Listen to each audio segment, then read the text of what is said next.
பத்திரிகை நண்பர்களுக்கு எங்களுடைய காலை வணக்கத்தை தெரிவித்துக் கொள்கின்றோம். முதல்ல ஒரு நல்ல மகிழ்ச்சியான செய்தி எங்களுடைய முன்னாள் மாநில தலைவர் தற்போது இணையமைச்சராக இருக்கக்கூடிய அண்ணன் டாக்டர் எல் முருகன் அவர்கள் மறுபடியும் ராஜ்யசபா உறுப்பினராக மத்திய பிரதேசத்திலிருந்து போட்டி போடுறாங்க. எங்களுடைய கட்சி அதிகாரப்பூர்வமாக இன்றை அறிவித்திருக்கின்றோம். பத்திரிகை நண்பர்கள் வாயிலாக நம்முடைய பாரதிய ஜனதா கட்சியினுடைய தொண்டர்கள் தலைவர்களுடைய சந்தோஷத்தை வெளிப்படுத்திக் கொள்கின்றோம். அவருடைய பணி சிறக்கட்டும். உறுப்பினராக மத்திய பிரதேஷ், தமிழகம் எல்லாத்துக்குமே அவருடைய வேலை இன்னும் மக்களுக்கு சென்று சேரட்டும்.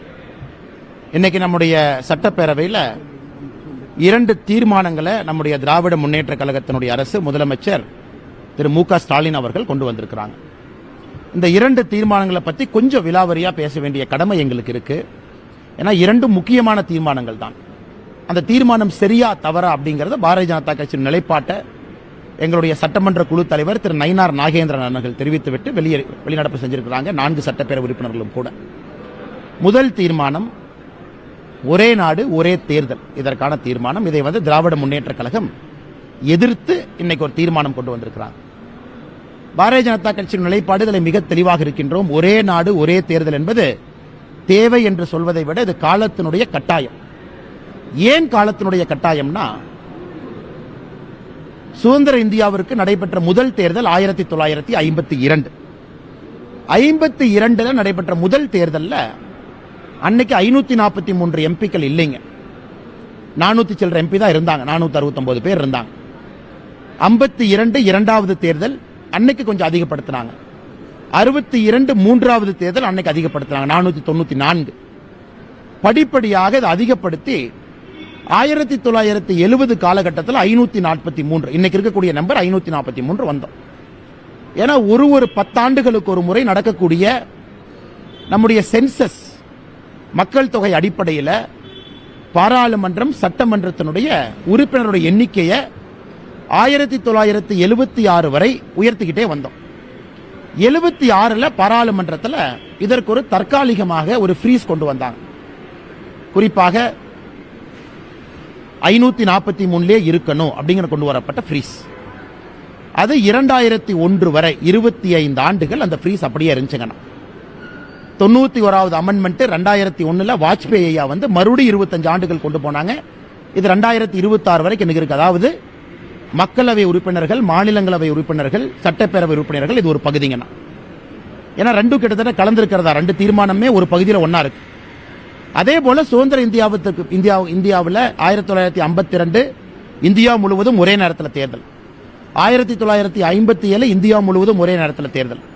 1962 இந்தியா முழுவதும் ஒரே நேரத்தில் தேர்தல். 1967 இந்தியா முழுவதும் ஒரே நேரத்தில் தேர்தல். நீங்க பாத்தீங்கன்னா இந்த 2 தீர்மானம் என்ன திமுக கொண்டு வந்திருக்கின்றார்களோ, முதல் 4 தேர்தலை பொறுத்தவரை உறுப்பினர்கள் எண்ணிக்கை மக்கள் தொகை அடிப்படையில் உயர்ந்துச்சு. அதே நேரத்தில் தேர்தலும் கூட ஒரே நேரத்தில் நடந்துச்சு. இப்ப எங்க பாத்தீங்கன்னா அந்த 2 தீர்மானத்தை தனித்தனியாக பிரித்து பேச வேண்டும் என்றால், காங்கிரஸ் 1960 லேட்டர் 60 முடிகின்ற காலகட்டத்தில் 2 முறை ஆர்டிகல் 356 பயன்படுத்தி மாநிலத்தினுடைய ஆட்சியை கலைச்சாங்க. இந்திரா காந்தி அம்மையார் அவர்கள் முழுமையா பயன்படுத்த ஆரம்பிச்சாங்க. இன்னைக்கு தேதியில இந்தியாவில் 356 ஆர்டிகலை 91 முறைக்கு மேல பயன்படுத்தி இருக்கோம். இந்திரா காந்தி மட்டுமே 50 முறைக்கு கிட்டத்தட்ட பயன்படுத்தி இருக்கிறாங்க வேறு காலகட்டத்தில். அப்ப என்ன ஆச்சுனாங்கன்னா, தேர்தலினுடைய தன்மைகள் மாறி, டைம் டேபிள் மாறி, லோக்சபா எலெக்ஷன் ஒரு நேரமும் அசம்பிளி எலெக்ஷன் ஒரு நேரமும் முழுசா மாறிடுச்சு. இந்தியாவை பொறுத்தவரை அடிப்படையிலே இந்த நாட்டில் ஒரே தேர்தல் தான் அடிப்படையிலே முதல் 20 ஆண்டுகளுக்கு நாம் இருந்தோம். அதன் பிறகு காங்கிரஸ் கட்சி 356 பயன்படுத்த ஆரம்பித்து தேர்தலினுடைய சூழ்நிலையும் காலகட்டமும் மாறி மாறி இன்னைக்கு ஒரு வருஷத்துல சராசரியாக 5 to 7 தேர்தலை நாம் இந்தியா பார்க்குது. 5 ஆண்டுகளுக்கு ஒரு முறை மாறி மாறி சட்டசபை தேர்தல், பாராளுமன்ற தேர்தலை பார்க்கிறோம். எதற்காக பாரதிய ஜனதா கட்சி ஒரே நாடு ஒரே தேர்தல் வேண்டும் என்கின்ற கொள்கையை நாங்கள் வைத்திருக்கின்றோம் என்றால், நம்முடைய முன்னாள் தமிழகத்தினுடைய முதலமைச்சர் கலைஞர் கருணாநிதி அவர்கள் தன்னுடைய நெஞ்சுக்கு நீதி புத்தகத்தில் பாகம் 2 பக்கம் 273 சொல்லியிருப்பாங்க, ஒரே நாடு ஒரே தேர்தலை கலைஞர் கருணாநிதி அவர்கள் ஆதரித்திருப்பார். நெஞ்சுக்கு நீதி புத்தகத்தை பாகம் 2 பக்கம் 273 என்ன சொல்லியிருப்பாங்கன்னா, தேர்தல் இந்த மாதிரி மாறி மாறி வர்றனால ஆட்சி இயந்திரம் செயல்பட முடியாமல் ஸ்தம்பிச்சு நிக்குது. அதனால் ஒரே நாடு ஒரே தேர்தல் என்பது ஆட்சியாளர்களுக்கு ஆட்சி இயந்திரம் தொடர்ந்து வேலை செய்வதற்கு ஏதுவாக இருக்கும் என்று கலைஞர் கருணாநிதி அவர்கள் 1970 காலகட்டத்தில் எழுதியிருக்காங்க. இன்னைக்கு அவருடைய மகன் தமிழகத்தினுடைய முதலமைச்சராக இருக்கக்கூடிய மு.க. ஸ்டாலின் அவர்கள் தன்னுடைய தந்தையினுடைய புத்தகத்தை படிக்கலையான்னு எங்களுக்கு தெரியல. அதே நேரத்தில் திமுகவினுடைய ஒரு காலத்தினுடைய கொள்கை ஒரே நாடு ஒரே தேர்தலா இருந்துச்சு. அதையே மாத்துறாங்கன்னு தெரியல. ஆனால் ஒரே நாடு ஒரே தேர்தல் என்பது காலத்தினுடைய கட்டாயம். நம்முடைய நாடு இப்ப இல்லைன்னா கூட ஃபியூச்சர்ல போய்த்தாங்கன்னு ஆகணும். அது இன்னைக்கு 2024 தேர்தலில் வரப்போகுதா?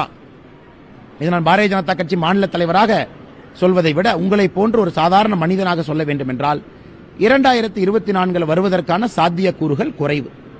ஏன்னா ராம்நாத் கோவிந்த் அவர்கள் ரிப்போர்ட்டை கொடுக்கணும். அந்த ரிப்போர்ட் இந்தியாவினுடைய எல்லா சட்டப்பேரவைக்கு போகணும். சட்டப்பேரவையில் 3/2 பங்கு ஆதரவு கேட்கணும். அதன் பிறகு பாராளுமன்றத்தில் கம்பைன்டு சிட்டிங் ஆஃப் லோக்சபா ராஜ்யசபால பாஸ் ஆகணும். இப்ப இருக்கக்கூடிய 40 நாள் அது நடக்குமான்னு கேட்டீங்கன்னா பிராக்டிகலி நடப்பதற்கான சாத்தியக்கூறுகள் பிராக்டிகலி இல்லை. அதனால் ஒரே நாடு ஒரே தேர்தல் கண்டிப்பா நடக்கணும். அது எல்லோருடைய விருப்பமும். அது இதுல பாரதிய ஜனதா கட்சி 2024 பாராளுமன்ற தேர்தலுக்கு முன்பு சொல்றாங்களா தெரியல, பொறுத்திருந்து பார்க்கணும். ஆனா இன்னைக்கு நம்முடைய நிலைப்பாடு நிச்சயமாக ராம்நாத் கோவிந்த் அவர்களுடைய அறிக்கை, முன்னாள் ஜனாதிபதி அறிக்கை வரணும். அதுல என்ன சொல்லியிருக்காங்கன்னு பார்க்கணும்.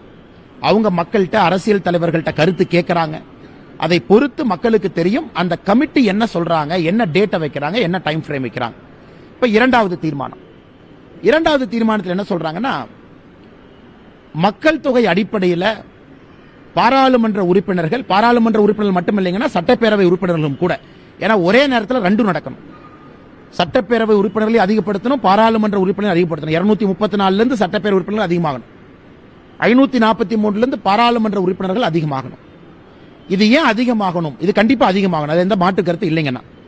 எப்படி அதிகமாகணும் அதற்கான மாற்று கருத்துக்கள் நம்ம எல்லோருக்கும் இருக்கு. ஏன் அதிகமாக வேண்டும் என்றால், இன்னைக்கு ஒரு எம்பி 20 லட்சம் பேர்த்த பார்க்க முடியாதுன்னா, அந்த எம்பினால 20 லட்சம் பேர்த்துக்கு நியாயம் கொடுக்க முடியாது. அந்த எம்பினால 20 லட்சம் பேர்த்துக்கு சேவை பண்ண முடியாது. ஒரு எம்எல்ஏ தமிழகத்தில் சோழிங்கநல்லூர் போயிட்டீங்கன்னா 5.5 லட்சம் 6 லட்சம், ஹார்பர்ல 1,85,000. இதெல்லாம் தமிழகத்தில் இருக்கக்கூடிய பெரிய தொகுதி சிறிய தொகுதி அடிப்படையில். ஒரு எம்எல்ஏ இன்னைக்கு 1,85,000 1,90,000 சில தொகுதிகள் 2 லட்சம் இருக்கு. அங்கிருந்து 5.5 லட்சம் வரைக்கும் ஒரு எம்எல்ஏ கொடுக்கிறோம். அவர்களால் பணி செய்ய முடியுமான்னு கேட்டீங்கன்னா அவங்களாலே முடியாது. அதனால அரசு நிர்வாகம் ஸ்தம்பிச்சு நிற்குது. அதாவது அரசு இயந்திரத்தை பொறுத்தவரை அதிகாரிகள் நடத்துறாங்க, அரசியல்வாதிகளால் நடத்த முடியல, மக்களை சந்திக்க முடியல. ஒரு எம்எல்ஏ ஆபீஸ்ல எத்தனை பேர் போய் எம்எல்ஏ பார்க்க முடியுது? அதனால இன்னைக்கு நிச்சயமாக பாராளுமன்ற உறுப்பினர்கள் சட்டமன்ற உறுப்பினர்களுடைய எண்ணிக்கை உயர்த்தணும். இது 1976 543 ஃப்ரீஸ் பண்ணாங்க. ஏன் ஃப்ரீஸ் பண்ணாங்க அப்படிங்கறத முதலமைச்சர் ஸ்டாலின் அவர்கள் மறைக்க கூடாது. அசாம்ல பிரச்சனை ஆச்சு, ரெஃப்யூஜி அதிகமா வந்தாங்க, பங்களாதேஷ்ல இருந்து வந்தாங்க. அப்ப அசாம் அக்காடு கையெழுத்து போட்டாங்க. அதன் பிறகு பாராளுமன்றத்தில் ஏகமனதாக 1976 இருந்து 25 ஆண்டுகள் 2001 வரைக்கும் ஃப்ரீஸ் பண்ணிடலாம். 2001 இருந்து வாஜ்பேயி ஐயா மறுபடியும் 25 ஆண்டுகள் ஃப்ரீஸ் பண்ணாங்க, 91வது அமெண்ட்மெண்ட். இன்னைக்கு 2026 வரைக்கும் தான் ஃப்ரீஸ் இருக்குன்னா. எப்படி இருந்தாலும் 2026க்கு பிறகு இந்த ஆண்டுக்கான சென்சஸ், இந்த டிகேட் 2021க்கான சென்சஸ் நடத்தி முடித்த சென்சஸ், நடத்த போற சென்சஸ் வச்சு 33% இடஒதுக்கீடு கொடுக்கணும். அந்த 33% இடஒதுக்கீடும் சென்சஸ் அடிப்படையில், அதுக்கு சென்சஸ் வேணும், மக்கள் தொகை கணக்கெடுப்பு. 543 உயர்த்தணும், அதுக்கு சென்சஸ் வேணும். 234 சட்டப்பேரவை உறுப்பினர்கள் உயர்த்தணும், அதுக்கு சென்சஸ் வேணும். அதனால் ஏதோ முதலமைச்சர் அவர்கள் எடுத்தங்கவுத்தன்னு ஒரு 10 வரியில அதை எழுதி கொண்டு வந்து சட்டப்பேரவையில் கொடுத்து இதற்கு நீங்க ஆதரவு கொடுங்க, எதிர்ப்பு தெரிவிங்கன்னு கேட்பது என்னை பொறுத்தவரை அடிப்படையில் ஒரு திங்கிங் இல்லாம, யோசனை இல்லாம கொண்டு வந்திருப்பதாக நான் பார்க்கிறேன். இதெல்லாமே இன்டர் கனெக்டட். 33% இடஒதுக்கீடும் சட்டப்பேரவை உறுப்பினர்கள் எண்ணிக்கையும் பாராளுமன்றத்தினுடைய உறுப்பினர் எண்ணிக்கையும் ஒரே நேரத்தில் ஒன்னா தான் வரும். அப்படி ஒன்னா வந்தால் மட்டும்தான் 33% இடஒதுக்கீடு உங்களால அமல்படுத்த முடியும். அது இன்னைக்கு நம்ம தெளிவா சொல்லியிருக்கோம். 2026க்கு பிறகு நடக்க போகின்ற சென்சஸ் அடிப்படையில் 2024க்கு அடுத்து வரக்கூடிய எலெக்ஷன், அது 29 பார்லிமெண்டா இருக்கும், அதுக்கு முன்னாடி வர சட்டப்பேரவையா இருக்கும், அதற்கு 33% இடஒதுக்கீடு பாராளுமன்றத்தில் சொல்லியிருக்கோம் என்றால் நிச்சயமாக இது வரும். இப்ப இரண்டாவது கருத்து, பாரதிய ஜனதா கட்சி தமிழகத்தில் மக்கள் தொகை அடிப்படையில் மட்டும் இந்த உறுப்பினர்கள் எண்ணிக்கை அதிகரிப்பதை எப்படி பார்க்கறீங்க? சோ பாரதிய ஜனதா கட்சி இதை தெளிவாக சொல்லிக் கொண்டிருக்கின்றோம். மக்கள் தொகை மட்டுமே ஒரு கணக்கீடாக இருக்கக்கூடாது என்பதிலே பாரதிய ஜனதா கட்சி தமிழகத்தினுடைய கருத்து தொடர்ந்து சொல்றோம். Population is not the only criteria. காரணம், இன்னைக்கு ஒரு மாநிலத்தினுடைய டோட்டல் ஃபர்டிலிட்டி ரேஷியோ டிஎஃப்ஆர், அதாவது சராசரியாக ஒரு தாய்க்கு எத்தனை குழந்தை பிறக்கிறாங்க, இந்தியாவுடைய ரீப்ளேஸ்மெண்ட் ஃபர்டிலிட்டி லெவல் 2.1ங்கண்ணா. இன்னைக்கு சில மாநிலங்கள் 3 இருக்கு, சில மாநிலங்கள் 1.7 இருக்கு, சில மாநிலங்கள் 2.1 மீட் பண்ணிருக்கிறோம். தமிழகம் போன்ற மாநிலங்கள் பாப்புலேஷன் கண்ட்ரோல்ல 1.9 to 2.1 இருக்கும். அப்படி இருக்கும் பொழுது நம்முடைய பிரதமர் அவர்கள் மொடாலிட்டி பத்தி சொல்லல, பாரதிய ஜனதா கட்சி எப்படி இருக்கும் என்று சொல்ல. பாரதிய ஜனதா கட்சியை பொறுத்தவரை ஒரே நாடு ஒரே தேர்தல். பாரதிய ஜனதா கட்சியை பொறுத்தவரை உறுப்பினர்களுடைய எண்ணிக்கை அதிகப்படுத்தணும். அதனால் யாருக்கும் பாதகம் இல்லாம, எந்த ஒரு மாநிலத்திற்கும் பிரச்சனை இல்லாம எல்லா மாநிலமும் சுமூகமா எடுத்துட்டு போம். உதாரணத்திற்கு இன்னைக்கு இருக்கிறத டபுள் பண்ணலாமா? இன்னைக்கு தமிழகத்தில் 39 இருக்காங்க, இன்டூ 1.8 பண்ணலாமா? இல்ல யூபி இன்டூ 1.8 பண்ணலாமா? இன்னைக்கு இருக்கிறத அதே ப்ரொபோர்ஷனேட் ரேஷியோல அதிகப்படுத்தலாமா? ஒரு ஆப்ஷன் தான். அல்லது வேறு ஒரு கிரைட்டீரியா கொண்டு வந்து அதிகப்படுத்தலாமா? அது ஒரு ஆப்ஷன். சோ எதுவுமே சொல்லாதப்ப பாரதிய ஜனதா கட்சி தமிழகத்தினுடைய நிலைப்பாடு மக்கள் தொகை மட்டுமே அடிப்படை ஆதாரம் இல்லை என்று நாங்கள் தொடர்ந்து சொல்லியும் கூட முதலமைச்சர் அவர்கள் யாரை குழப்புவதற்காக இன்னொரு தீர்மானத்தை கொண்டு வந்திருக்காங்க. அதனால் 2 தீர்மானத்தை ஆழமா பாத்தீங்கன்னா, அதிகப்படுத்தணும், ஒரே நாடு ஒரே தேர்தல் கொண்டு வரணும். மொடாலிட்டிஸை பத்தி எங்களுக்கும் கருத்து இருக்கு, அது வருகின்ற பொழுது பார்த்துக் கொள்ளலாம். யாருக்கும் பிரச்சனை இல்லாம மோடி ஐயா கொண்டு வருவாங்க, அதுல எந்த மாற்று கருத்தும் இல்லை.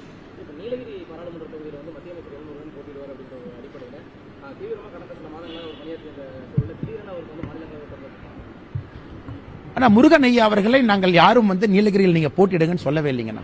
முருகன் ஐயா அவர்களுக்கு நீலகிரி தொகுதியை நீங்கள் தயார்படுத்தி கொடுக்க வேண்டும் என்று சொல்லியிருந்தோம். அதே மாதிரி நீங்க பாத்தீங்கன்னா ஒரு தொகுதி, இந்த தொகுதிக்கு நம்முடைய பொறுப்பாளர்கள் இருக்கிறாங்க, கோயம்புத்தூருக்கு இருக்கிறாங்க, பொள்ளாச்சிக்கு இருக்கிறாங்க. அவருடைய தொகுதி நாங்கள் என்ன கட்சியிலிருந்து முருகன் அவர்களுக்கு ஐயாவை கொடுத்திருந்தோமோ அந்த பணியை செஞ்சு தொகுதியை தயார்படுத்தினாங்க. சுற்றுப்பயணம் போகணும், மக்களை சந்திக்கணும். மற்றபடி பாரதிய ஜனதா கட்சியை பொறுத்தவரை நீலகிரிக்கான வேட்பாளர் தயாரா இருக்கிறாங்க. எல்லா ஊர்களுக்கும் தயாராக வைத்திருக்கின்றோம். அவங்க அந்தந்த பொறுப்பை செய்யணும். முருகன் ஐயா அவங்க பொறுப்பை செஞ்சுட்டாங்க. இப்பவும் முருகன் ஐயா அவர்கள் தொடர்ந்து நீலகிரி பாராளுமன்றத்தில் சுற்றுப்பயணத்தில் இருப்பாங்க. ஏன்னா நீலகிரி பாராளுமன்றத்தினுடைய தயார்படுத்த வேண்டிய பொறுப்பு முருகன் ஐயாவுக்கு கொடுத்திருக்கோம். சோ தொடர்ந்து நீங்கள் நம்முடைய மத்திய அமைச்சர் முருகன் அவர்களை தமிழ்நாடு முழுவதும் பார்ப்பீங்க, நீலகிரியில ஸ்பெஷலா இன்னும் அதிகமா பார்ப்பீங்க.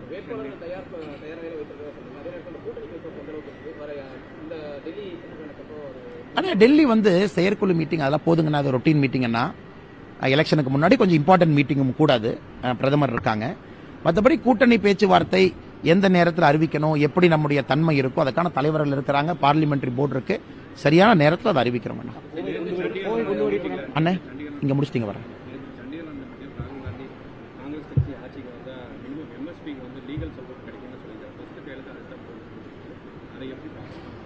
அண்ணே கொஞ்சம் நான் டீட்டெயிலா பேசணும், தப்பா நினைச்சுக்காதீங்க. ஏன்னா இது மக்களுக்கு உண்மையாலுமே தெரியணும். அண்ணா இன்னைக்கு சில விவசாய நண்பர்கள் நாங்க டெல்லியை நோக்கி போறோம், இது புதுசு இல்ல, விவசாய சட்டத்திற்கும் டெல்லியை நோக்கி வரணும்னு வந்தாங்க. அப்புறம் செங்கோட்டையில போய் ஒரு கொடி ஏத்துனாங்க, அதெல்லாம் நம்ம பார்த்தோம். அண்ணா இன்னைக்கு பாரதிய ஜனதா கட்சி ஆட்சிக்கு வருவதற்கு முன்பு இந்தியாவிலே குறைந்தபட்ச ஆதரவு விலை என்பது 2 அல்லது 3 விவசாய பொருட்களுக்கு இருந்துச்சு. இன்னைக்கு நாம 22 பொருள் கொண்டு போயிருக்கோம்.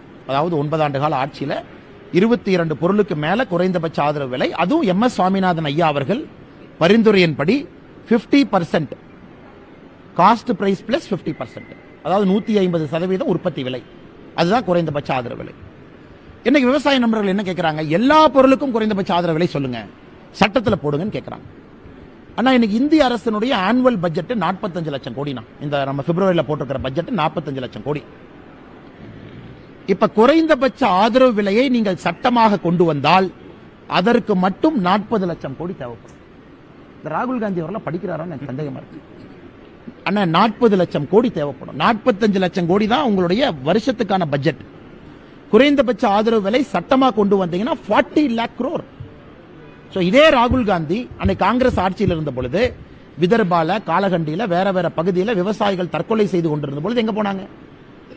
இன்னைக்கு விவசாயிகளுக்கு, விவசாய பெருமக்களுக்கு 6,000 ரூபாய் கௌரவ நிதியிலிருந்து ஒரு திட்டமும் பார்த்து எனக்கு 1 ஹெக்டருக்கு உரவு யூரியா சப்சிடி மட்டுமே 8,909 ரூபாய். எவ்வளவு விஷயம் நம்ம பண்றோம். பிரணம் திட்டம் எல்லாம் நீங்க பாருங்க. அதனால் மோடி அவர்களுக்கும் மத்திய அரசுக்கும் தெரியும், விவசாயிகளோடு இருக்கும். நம்முடைய 2 அமைச்சர்கள் பேச்சுவார்த்தை நடத்தியிருக்காங்க. பியூஷ் கோயல் அவர்களும் அர்ஜுன் முண்டா அவர்களும் பேச்சுவார்த்தை நடத்தியிருக்காங்க. விவசாய அமைச்சர் திரு முண்டா அவர்களே 2 முறை பேச்சுவார்த்தை நடத்தியிருக்கிறாங்க.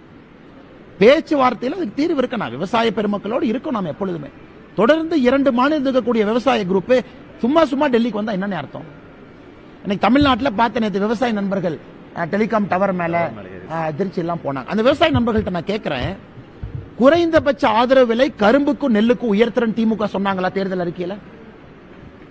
1 குவிண்டலுக்கு 1 டன்னுக்கு கரும்புக்கும் நெல்லுக்கு சொன்னாங்க. அதையே எடுத்து போராட மாட்டாங்க. திமுக தேர்தல் வாக்குறுதி 66 நம்பர் 68 நம்பர் ரெண்டையும் படிச்சு பார்த்தீங்கன்னா, ரேஷன் கடையில தேங்காய் எண்ணெய் கொடுப்போம் 66, 68 மரச்செக்கு எண்ணெய். அதை பத்தி ஏன் பேச மாட்டாங்க? அதனால் தமிழகத்தில் இருக்கக்கூடிய சில விவசாய குரூப்புகளுக்கு அவங்களுக்கு எலெக்ஷன் வந்தா மட்டும்தான் கண்ணு ஓபன் ஆகுது. நானும் விவசாயி தானே, எங்களுக்கு இல்லாத அக்கறையா? நாங்களும் விவசாயி தான். சும்மா இந்த விவசாய நண்பர்கள் இப்ப கிளம்பி வந்து நான் டவர் மேல ஏறுறேன், நான் வந்து திருச்சியில ரோட்டை பிளாக் பண்ணுவேன், நான் வந்து அப்படி பண்றேன்னா, நீங்க உண்மையாலுமே விவசாயிகள் மீது அக்கறை இருந்தா கள்ளுக்கடையை திறப்போம். திமுக தேர்தல் வாக்குறுதி 66, 68 செயல்படுத்த வைப்போம். திமுக தன்னுடைய தேர்தல் வாக்குறுதி சொன்ன குறைந்தபட்ச ஆதரவு விலை கரும்புக்கும் நெல்லுக்கும் உயர்த்துவோம். அதை பத்தி பேச மாட்டீங்க. ஆனா இவர்கள் ஹரியானா டெல்லியில் நடக்கிற போராட்டத்துக்கு இங்கிருந்து ஆதரவு கொடுப்பேன்னு சொல்றது ஏற்றுக்கொள்ள முடியாது. அதனால் சகோதர சகோதரிகளுக்கு நம்முடைய நண்பர்கள் புரிந்து கொள்ள வேண்டும், 40 லட்சம் கோடி பட்ஜெட்ல இருக்கிற 45 லட்சம் கோடியில 40 லட்சம் கோடி விவசாய பெருமக்களுக்கு குறைந்தபட்ச ஆதரவு விலைக்கு சட்டமாக நீங்கள் ஏற்றிவிட்டால் எப்படி இந்த நாடு வளர்ச்சி பாதையில போகும்? விவசாயிகளும் வேண்டும், விவசாயிகள் தான் ஃபர்ஸ்ட். தொழிற்சாலைகளும் வேண்டும், ரோடு வேணும், ஹாஸ்பிட்டல் வேணும், சுகாதாரம் எல்லாம் வேணுங்க. அதனால் நாங்கள் அவர்களோடு இருக்கின்றோம். மார்க்கெட் இன்டர்வென்ஷன் பண்றோம் அப்படிங்கிறோம். எக்ஸ்போர்ட், இம்போர்ட் டியூட்டி அதெல்லாம் சரி பண்ணி கொடுக்கிறோம். சின்ன வெங்காயத்துக்கு வந்து ஏற்றுமதி தடை வேணுமா, இறக்குமதி பண்ணணுமா, எல்லாம் பண்றோம். உங்களுக்கு எந்த காலகட்டத்தில் ஒரு விவசாய பொருளுக்கு பிரச்சனை இருக்கோ அப்பப்ப மத்திய அரசு சால்வ் பண்ணி கொடுக்கிறோம். அதே நேரத்தில் சட்டமாக இயற்றுவது என்பது இயலாது என்பதை விவசாய நண்பர்களுக்கு நம்முடைய அமைச்சர்கள் அவர்கள், அமைச்சர் பெருமக்கள் பொறுமையாக அமர்ந்து பேசுறாங்க. ஆனா உள்ள பாலிடிக்ஸ் வந்தா எப்படின்னு சம்பந்தமே இல்லாத ராகுல் காந்தி எங்கேயோ இருந்து ஜம்ப் அடிக்கிறார். 40 லட்சம் கோடிக்கு நான் கையெழுத்து போடுவேன். அண்ணே, ஆட்சிக்கு வராதவங்க என்ன வேணாலும் சொல்லானே, ஆட்சிக்கு வரப்போற நாம ஒரு வார்த்தை சொல்லும் பொழுது அளந்து பேசணும்ல. ராகுல் காந்தி அவர்கள் அடுத்த 60 நாளைக்கு என்ன வேணாலும் பேசுவார். ஆனா ஆட்சியில் நாம் இருக்கோம், ஆட்சியில் நாம இருக்க போறோம்.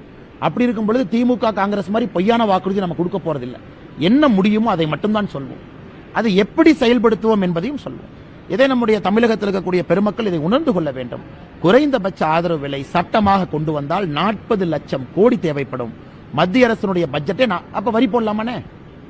வரி போடுவோமா? 40 லட்சம் கோடி எப்படி வருது? வரியும் போடக்கூடாது, நமக்கு பிரச்சனை. வரியும் போடக்கூடாது, வர்ற வரியில பட்ஜெட்டை பேலன்ஸ் பண்ணணும். பிஸ்கல் டெபிசிட் 3.6 4 தாண்டக்கூடாது, அதுக்குள்ள வரிய போடணும். பணவீக்கம் அதிகமாக கூடாது, இன்ஃபிளேஷனை கண்ட்ரோல்ல வைக்கணும். எப்படிங்க என்ன முடியும்? அதனால் விவசாய பெருமக்களும் பெருந்தன்மையாக, விவசாய பெருமக்களுக்கு எங்களுடைய வேண்டுகோள், 2 கரம் கூப்பி வேண்டுகோள், பெருந்தன்மையாக நீங்க நாட்டை பார்க்கணும். எல்லா மக்களும் நன்றாக இருக்க வேண்டும். திரும்ப நம்ம டிராக்டர் எடுத்துட்டு போறது, டெல்லியை சுத்தி அடைச்சு வைக்கிறது, டென்ட் போட்டு அங்கேயே தங்குறது, இது எத்தனை பேருக்கு தொந்தரவு? எத்தனை பேருக்கு தொந்தரவு? ஆனா இவர் கேட்டாரு, இவர் கேட்டாங்க வரணும். கோவை குண்டுவெடிப்பு சம்பவம் நடந்து 26வது புஷ்பாஞ்சலி. ஆமாங்க. இந்நிலைமையில வந்து அந்த மாதிரி தீவிரவாத செயல்களில் ஈடுபட்ட கைதிகளை வந்து விடுவிக்கணும்னு சொல்லிட்டு திமுக உட்பட எதிர்க்கட்சிகள் எல்லாமே ஒரு குரல்ல. ஆனா பிப்ரவரி 14 1998 குண்டு வெடிப்பு கோயம்புத்தூர்ல நீங்க யாரும் மறக்க மாட்டீங்கன்னா, தமிழ்நாடு ஃபுல்லா பத்திரிகை நண்பர்கள் வேறு மாதிரி கேள்வி கேட்டாலும் கூட கோயம்புத்தூரை பொறுத்தவரை உங்களுக்கு தெரியும். ஏன்னா நீங்க அதை உணர்ந்தவங்க. இது வந்து லிவ்டு எக்ஸ்பீரியன்ஸ், லிவ்டு ரியாலிட்டி. அன்னைக்கு வந்து 50 பேர் 68 பேர் இறந்தாங்க, 57 பேர் உடனடியாக இறந்துட்டாங்க, 250 பேருக்கு மேல காயம்பட்டாங்க, பாதிக்கப்பட்டாங்க. அது வந்து 2009 திமுக ஆட்சியில் இருந்த பொழுது 9 பேர்த்த விடுதலை பண்ணாங்க. இன்னைக்கு 16 பேர்த்த விடுதலை செய்ய வேண்டும் என்று திமுக கங்கணம் கட்டி கொண்டு சுத்துறாங்க. அதுவும் குறிப்பாக 2021 பிறகு ஒரு நீதியரசர் கமிஷனை போட்டு கமிஷன் சொல்லிட்டாங்க, அதனால விடுதலை பண்றோம். அண்ணா, அக்டோபர் 2023 சுப்ரீம் கோர்ட் சொன்னாங்க இவர்களுக்கு பெயில் கிடையாது, இது கிரேவஸ்ட் ஆஃப் கிரேவ் ஆஃபென்ஸ் சொன்னாங்க. அதன் பிறகு அந்த முக்கிய குற்றவாளி ஒருவர் பெயில்ல போய் மறுபடியும் பெயில் எக்ஸ்டென்ஷன்ல இருக்காங்க. அதனால் கோவை குண்டுவெடிப்பு வழக்கில் கன்விக்டட் கிரிமினல்ஸை எந்த காரணத்திற்கும் வெளியே விடக்கூடாது என்பது பாரதிய ஜனதா கட்சியினுடைய நிலைப்பாடு. இதுல எந்த மாற்று கருத்து இல்லை. ஏன்னா கோயம்புத்தூருக்கு வந்திருக்கக்கூடிய அபாயம், ஏன்னா 3 நாளைக்கு முன்னாடி தானே என்னையே 5வது ரைடு பண்றான். Arabic college, Madras Arabic college, Coimbatore Arabic college எல்லாம் ரைடு பண்ணி இன்னொரு 4 பேர்த்த கைது பண்றாங்க. சார்ஜ் ஷீட் 3 போட்டிருக்காங்க. தொடர்ந்து நடந்துகிட்டே இருக்கு. கோயம்புத்தூரை பொறுத்தவரை இன்னும் அபாயத்திலிருந்து தப்பிக்கல. ஆனா சில அரசியல்வாதிகள் வாக்கு வங்கிக்காக என்ன வேணாலும் செய்யலான்னு செய்யறாங்க. இதை நாங்கள் கடுமையாக எதிர்க்கின்றோம். இன்னைக்கு சாயந்தரம் ஆர்எஸ்புரத்துல இதை பற்றி இன்னும் விலாவரியாக நாங்க பேச போறோம். அண்ணா,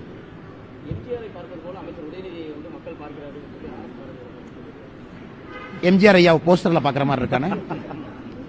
எம்ஜிஆர் ஐயா வந்து போஸ்டர்ல பாக்குற மாதிரி, எம்ஜிஆர் ஐயா வந்து புரட்சி தலைவர் ஐயாவை போஸ்டர்ல பார்த்தா எப்படி இருக்கும் அது போல பார்த்தா இருக்கு. இன்னைக்கு எப்படி ஆகி போச்சு, நானே இந்த கொத்தடிமைகளுடைய கூட்டம் ரொம்ப அதிகமாகி போச்சுண்ணா. 80 வயசு ஆச்சு, 82 வயசு ஆச்சு. அரசியல் இருக்க வேண்டிய ஒரு மூத்த தலைவராக இருக்கக்கூடியவர்கள். ஒருத்தர் கோயம்புத்தூர்ல சொல்றாரு உற்சவர் மூலவர் பாத்தீங்களா. அதாவது ஸ்டாலின் ஐயா வந்து மூலவர். ஆமா, இவர் வந்து உற்சவர்னா என்ன அர்த்தம்? ஸ்டாலின் ஐயா ரூம்ல போட்டு அடைச்சி வச்சுட்டு 2024 கழட்டி விட்டுட்டு அடுத்து உதயநிதி வாழ்க நாமம் போட்டு அப்படியே கூட ஒட்டிக்கிட்டா நம்ம வளர்ந்துடலாம் அப்படின்னு ஒரு குரூப் கிளம்பி இருக்கு. அதனால இது எல்லாமே தமிழகத்தில் எப்படி இருக்குனாங்கன்னா, இந்த கொத்தடிமைகள் வந்து இன்னைக்கு ஜால்ரா கோஷ்டிகளாக மாறி இருக்கிறாங்க. எம்ஜிஆரை பார்த்தோம். அண்ணா, எம்ஜிஆர் அவர்கள் தனித்தன்மை என்னன்னா, புரட்சி தலைவர் அவர் கீழிருந்து வந்து கடினமா உழைச்சு சினிமா துறையில கால் பதிச்சு ஒரு தனித்தன்மையாக விளங்கி மக்களுடைய அன்புக்கெல்லாம் கட்டுப்பட்டு அரசியலுக்கு வந்து இவங்க எம்ஜிஆரை பார்க்குற மாதிரி இருக்குன்னா, எம்ஜிஆர் ஐயா அவர்களை எவ்வளவு கேவலமா அவங்க பேசியிருப்பாங்க அரசியல் இருக்க போது. அதன் பிறகு தனிப்பெரும் தலைவராக உருவாக்கி மக்களுடைய மனதை வென்றவர். இன்னைக்கு உதயநிதி ஸ்டாலின் அவர்களுடைய சாதனை என்ன? கோபாலபுரத்தில் பிறந்து ஏதோ ஒரு ஃபேமிலி கோட்டால் ஒரு காலேஜில் படிச்சு, அதன் பிறகு ஃபேமிலி கோட்டால் சினிமாவில் நடிக்க போய், அதன் பிறகு ஃபேமிலி கோட்டால் ரெட் ஜெயின் மூவி ஆரம்பிச்சு, அதன் பிறகு ஃபேமிலி கோட்டால் ஒரு சீட்டில் ஜெயிச்சு, அதன் பிறகு ஃபேமிலி கோட்டால மந்திரி ஆகி. ஸோ ஏதாச்சும் 1% கம்பேரிசன் இருக்கானே? 1% கூட கம்பேரிசன் இல்லை. அதனால நீங்க எம்ஜிஆர் ஐயாவை போஸ்டர்ல பார்த்து ரசிச்ச மாதிரி உதயநிதி ஸ்டாலின் அவங்கள அந்த கொத்தடிமைகள் கூட்டம் ரசிச்சுக்கிட்டோம். மற்றபடி எந்த அளவுக்கு தமிழகத்தில் கொத்தடிமைகள் கூட்டத்தினுடைய ஜால்ரா அதிகமாக இருக்கிறது என்பதற்கு கடந்த 2 நாட்களாக உற்சவர் மூலவர் எம்ஜிஆர் ஐயாவையும் உதயநிதி ஸ்டாலின் அவங்க கம்பேரிசன்லாம் இன்னைக்கு வந்து எங்கேயோ தாண்டி போயிட்டு இருக்குன்னு. ஏங்க தலைவா, நீங்க வேற இருக்கிற வேலையை செய்ய முடியாம சுத்திட்டு இருக்கோம். அண்ணே, இன்னைக்கு கட்சி எனக்கு கொடுத்திருக்கக்கூடிய பணி, எல்லா இடத்துக்கும் போங்க, பிரச்சாரம் பண்ணுங்க, கட்சியை தயார் பண்ணுங்க, இதை மட்டும்தான் செய்து கொண்டிருக்கின்றேன். வேறு எதுவும் என்னுடைய இதில் இல்லை. அதே நேரத்தில் கோயம்புத்தூர்ல எவ்வளவு தலைவர்கள் இருக்காங்க, நல்ல தலைவர்கள், போட்டி போட்டு மக்களுக்கு இங்கே பணி செய்வதற்கு எத்தனை பேர் காத்திருக்கிறாங்க, உழைப்பை போடுவதற்கு காத்திருக்கிறாங்க, சேவை செய்வதற்கு காத்திருக்கிறாங்க. அதனால் நீங்க பாருங்க, நல்ல வேட்பாளர்களை கொடுக்குறோம். மக்கள் நல்ல வேட்பாளர்களுக்கு ஆதரவு கொடுப்பாங்க, மோடி ஐயாக்கு ஆதரவு கொடுப்பாங்க. பின்னால் இருந்து வேலை செய்வதற்கு நான் எப்பொழுதும் தயாரா இருக்கிறேன், சேவகனாக இருக்கிறேன். அதுக்கப்புறம் கட்சியினுடைய முடிவண்ணா என்ன சாய்ப்பு இருக்கா? அம்னே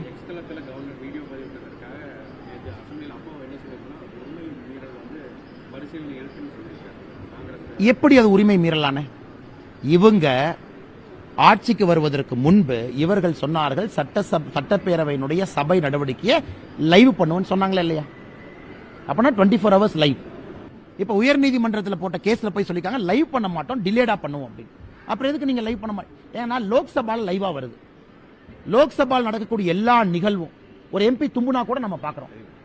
சட்டப்பேரவையில் கவர்னர் அவர்கள் அந்த 2 நிமிஷம் வீடியோ என்ன தப்பு? அது என்ன உரிமை மீறல்? கவர்னர் என்ன நடந்திருக்குன்னு அவருடைய பாயிண்ட் ஆஃப் வியூவை கவர்னர் அவருடைய எக்ஸ் தளத்தில் போடுறத பாரதிய ஜனதா கட்சி மனப்பூர்வமாக ஆதரிக்கின்றோம், அதை ஏற்றுக்கொள்கின்றோம். அது என்ன உரிமை மீறல் பாத்திரலாம். அப்ப லோக்சபால மட்டும் ஒளிச்சொலிச்சு போடுறாங்களா? லோக்சபா ராஜ்யசபா 24/7 டிரான்ஸ்மிஷன் அவை நடக்கும் பொழுது வரும் பொழுது இங்க தமிழகத்தினுடைய சட்டப்பேரவை ஏன் வரமாட்டேது? ஏன் திமுக காரங்க பேசுறது மட்டும் போடுறீங்க, எதிர்கட்சி பேசுறது போடுறது இல்ல, பாரதிய ஜனதா கட்சி பேசுறது போடுறது இல்ல? இதெல்லாம் சும்மா அப்பா அவர்கள் பண்ற ஸ்டண்ட்டுங்கண்ணா. இன்னைக்கு தமிழகத்தினுடைய கரெக்டா சொல்லிடுறேன்னு நேற்று கொஞ்சம் மாற்றி சொல்லிட்டேன். தமிழகத்தினுடைய சபாநாயகர் இன்னைக்கு திராவிட முன்னேற்ற கழகத்தினுடைய கார்டு ஹோல்டிங் மெம்பரை விட மோசமான உடன்பிறப்பா இருக்கார். அதனாலதான் சட்டப்பேரவையில் இவ்வளவு பிரச்சனை வருது. அதனால் சபாநாயகர் அவர்கள் தன்னுடைய இருக்கையில் அமர்ந்து நடுநிலைமையா இருந்தா எந்த பிரச்சனையும் வராது. இதுல உரிமை மீறலுக்கெல்லாம் 1% கூட இல்ல, அவங்க சும்மா பேசிட்டு இருக்கலாம். ஆனா நம்முடைய பிரதமருடைய வருகை பல்லடத்திற்கு நாங்கள் தேதி அறிவிக்கிறோம். ஒரு நாள் முன்னாடி பின்னாடி இருக்கும். ஏன்னா பிரதமருடைய வேற ஸ்கெடியூல் அட்ஜஸ்ட் பண்றாங்க. அதிகாரப்பூர்வமாக அறிவிப்பு வந்த பிறகு நாங்க சொல்றோம். நிறைய மாற்றுக் கட்சியினுடைய பெரிய தலைவர்கள் பாரதிய ஜனதா கட்சியில் இணைவதற்கு தயாரா இருக்காங்க. சில பேர் சென்னையில் இணைய போறாங்க. வருகின்ற காலத்தில் டெல்லியில் நீங்க பாப்பீங்க அதே மாதிரி இணைவாங்க.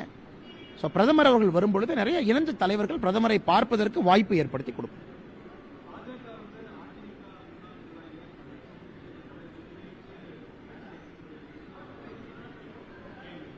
அண்ணே நாங்க யாரையும் போன் பண்ணி வாங்கன்னு கூப்பிடலண்ணே. விருப்பப்பட்டு யாரெல்லாம் வருகின்றார்களோ பாரதிய ஜனதா கட்சியில் நினைச்சுக்கிறோம். இவங்க என்ன சொல்றாங்க, பாரதிய ஜனதா கட்சி வளரல, யாருமே சேரலிங்கிறாங்க. இப்ப பாரதிய ஜனதா கட்சி வளருது சேராங்கன்னு என்ன சொல்றாங்க, எங்க கட்சியிலும் தூக்குறீங்கிறாங்க.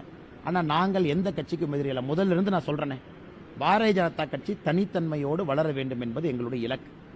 ஒரு கட்சியை வீக்கெண்ட் பண்ணி ஒரு கட்சியை உடைச்சு நான் 2.5 வருஷமா சொல்லிட்டு இருக்கேன். அந்த வேலைக்கெல்லாம் பாரதிய ஜனதா கட்சி எப்பொழுதும் போகாது. உண்மையை சொல்ல வேண்டும் என்றால் அடுத்து இணையக்கூடிய பட்டியல் இந்த முதல் பட்டியலில் யார் இணைஞ்சாங்களோ இதை விட அதிகமா இருக்கும்.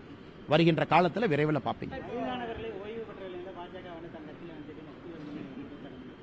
அவங்க தலைவருக்கு வயசு என்ன, எஸ்பி வேலுமணி என்ன, சில பேர்த்தோட நாமம் வாழ்க, அவர் வாழ்க, இவர் வாழ்க, அடுத்த முதலமைச்சர் வாழ்க, வருங்கால முதலமைச்சர் வயசு என்ன.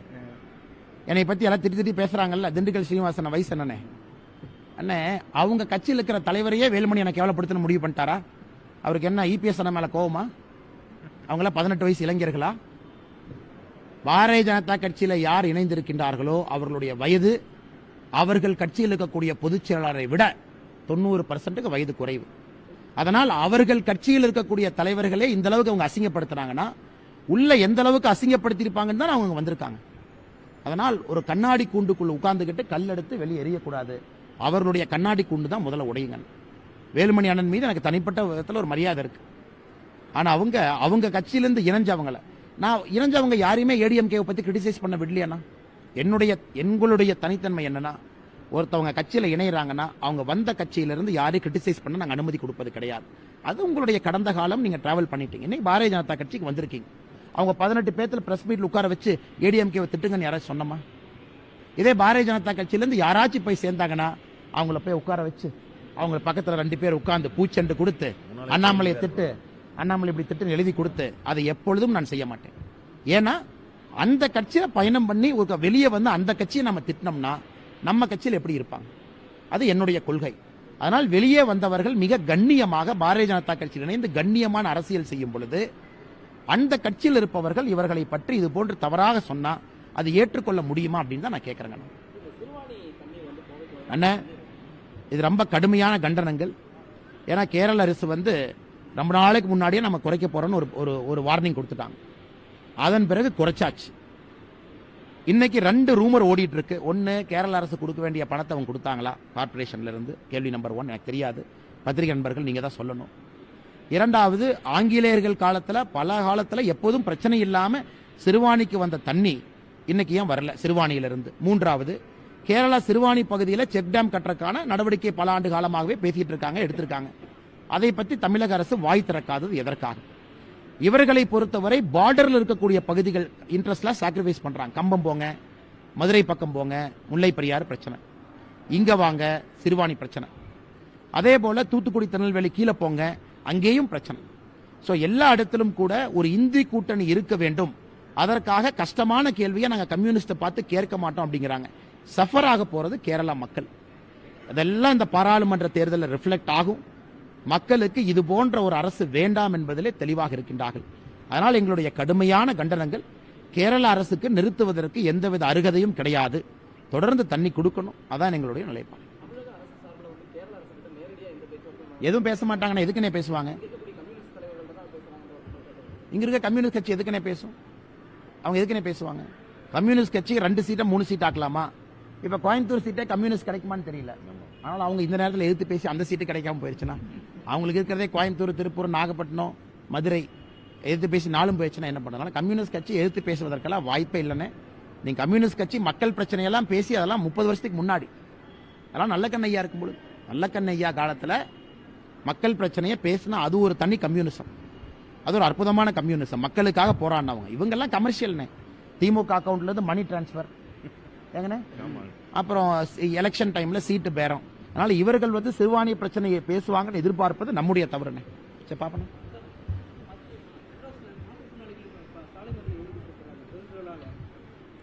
எத்தனை கேள்வி கேட்கறீங்கண்ணே? Economics, politics, geography. அண்ணே அண்ணே மாற்றுத்திறனாளிகளை பொறுத்தவரை இன்னைக்கு பாரதிய ஜனதா கட்சியில ஒரு தனி பிரிவு ஆரம்பிப்பதற்காக ஆலோசனையில் இருக்கின்றோம். ஏன்னா நம்ம யாத்திரையில போகும் பொழுது நிறைய பேர்த்தினுடைய கஷ்டத்தை பார்க்கும் பொழுது மாற்றுத்திறனாளிகளுடைய கஷ்டத்தை தான் அதிகமா பார்த்தோம். எல்லா மாற்றுத்திறனாளிகளுக்கும் இருக்கக்கூடிய அடிப்படை பிரச்சனை என்னன்னா, ஒரு வண்டி மொபிலிட்டி, அரசு பேருந்துல ஏறுவது இறங்குவதிலிருந்து, ஒரு அரசு அலுவலகத்துக்கு போனா ரேம்ப்ல இருந்து, இன்னைக்கு மாற்றுத்திறனாளிகளுக்கு கொடுக்கக்கூடிய கோட்டா பர்சன்டேஜ் ஒரு அரசு வேலையிலிருந்து அவர்களுக்கு நிறைய பிரச்சனைகள் இருக்கு. அதனால் பாரதிய ஜனதா கட்சியை பொறுத்தவரை அவர்களுக்கு ஒரு தனி பிரிவு ஆரம்பிக்கக்கூடிய ஆலோசனை இருக்கும். இன்சென்சிட்டிவ், ஏன்னா டிஎம்கே கவர்மெண்ட் அவர்கள் சொல்லியிருக்கக்கூடிய வாக்குறுதியை நிறைவேற்றல. மாற்றுத்திறனாளி சகோதர சகோதரிகளுக்கு அவர்கள் எதுவும் செய்ய போவது இல்லை. அதற்கு எங்களுடைய காலம் வந்தால் மட்டும்தான் மாற்றுத்திறனாளிகளை நாங்கள் தமிழகத்தினுடைய முதல் குடிமகனாக நாங்கள் அறிவிப்போம். மாற்றுத்திறனாளிகள் தமிழகத்தில் யார் இருக்காங்கன்னா, நம்ம பாரதிய ஜனதா கட்சி வந்துச்சுன்னா அவர்கள் தான் தமிழகத்தினுடைய முதல் குடிமகன். ஏன்னா எல்லா ஃபெசிலிட்டி ஃபர்ஸ்ட் அக்சஸ் அவங்களுக்கு, ரிசோர்ஸ் அவங்களுக்கு, பார்க்கிங்ல இருந்து அவங்களுக்கு முதல்ல, பேருந்திலிருந்து முறையா அதை பண்ணணுங்கண்ணா. ஏன்னா இந்த யாத்திரையில கண்கூடாக பார்க்கின்றோம் அவங்க எவ்வளவு கஷ்டப்படுறாங்க அப்படின்னு. கடைசி கேள்வியா முடிச்சிடலாங்கண்ணே.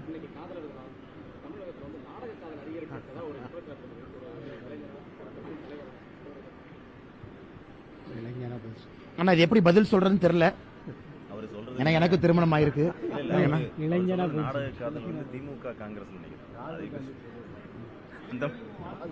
ஆனா இளைஞர்களுக்கு எப்பொழுதும் வாழ்த்து இருக்குனே.